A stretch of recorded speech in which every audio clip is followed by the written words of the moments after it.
One very common concern that comes up frequently for breastfeeding moms and dads is the idea that their breastfed baby is not gaining weight fast enough or as quickly as other babies. This happens very often when a mom or dad will take their baby to the pediatrician and the pediatrician says the baby's just not gaining fast enough. They'll be using a growth chart and they'll be plotting your baby's weight on a chart and saying, you know, your baby needs to be growing faster. And as you can imagine, this is very concerning for a breastfeeding mom because you're thinking, do I need to supplement? Am I just not making enough? So I'd like to talk a little bit about what are the normal growth patterns for breastfed babies, because unfortunately, because we have so few exclusively breastfed babies in this country, and this really is the case, that there aren't that many babies that are breastfed exclusively for an entire year. Many are being compared to formula-fed infants, which happen to grow much faster or gain faster and weigh more, especially towards the second half of the first year. So what are the normal weight gains for a breastfed baby? Typically, breastfed babies will gain faster in the first 4 months of life. And what I typically talk about is having them gain somewhere around 4 to 8 ounces or 5 to 7 ounces a week on average is the normal amount that a breastfed baby will typically gain. And when I say on average, what that means is that they won't always gain it every single week. And so weighing them every week will actually be a problem because, as we talked about in my other video, when they have growth spurts, they'll gain more weight some weeks and less weight other weeks.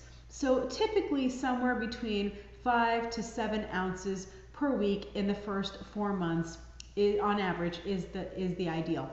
From anywhere from 4 to 6 months, you'll see this weight gain starting to drop on a weekly basis, anywhere from 4 to 6 ounces per week you'll typically see. And after the first 6 months, from 6 to 12 months, anywhere from 2 to 4 ounces per week is pretty much the norm for a breastfed baby. And this is just basic standard. This doesn't mean that all babies are going to follow the same patterns. It's important to keep watching your baby's cues and to take into account other things like your size, you know, small parents, smaller baby. Is your baby reaching all their milestones? Are they hydrated? Are they peeing? Are they pooping? Are they smiling? Are they doing all their things developmentally? These all lead into also making sure that your baby is healthy, not just their weight gain. So are they growing in length? Is their head circumference growing as well?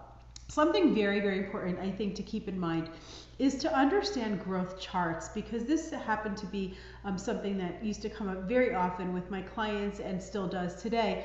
And that is, many of the pediatrician offices are using the incorrect growth charts to measure and plot babies' weight gains. And what you should be asking is, are you using the World Health Organization's growth charts for breastfed babies? Because many of the charts that are being used in these offices are charts that are based on formula-fed infants, and older charts before, I think, 2006, where they were using CDC charts that actually measured breastfed babies against formula-fed infants, and we know that this is actually not accurate. So you want to make sure that if your baby is exclusively breastfed, that your pediatrician is using the World Health Organization chart to make sure that they're plotting it correctly. The other thing to do is to notice that, you know, just because a baby is at the 3rd percentile, that means that that baby is within the normal standards. Your baby doesn't have to be at the 50 percentile or the 90 percentile.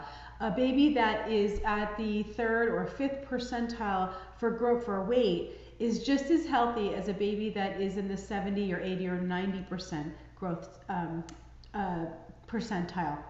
These are the normal ranges, and what you really want to just keep an eye on is that your baby's kind of staying consistent in their growth, you know, and that's really going to be telling you the difference. I'm going to post some links here so that you can actually have those growth charts available to you.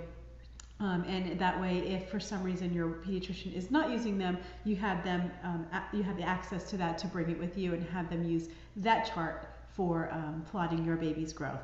Hope this helps you. Take care.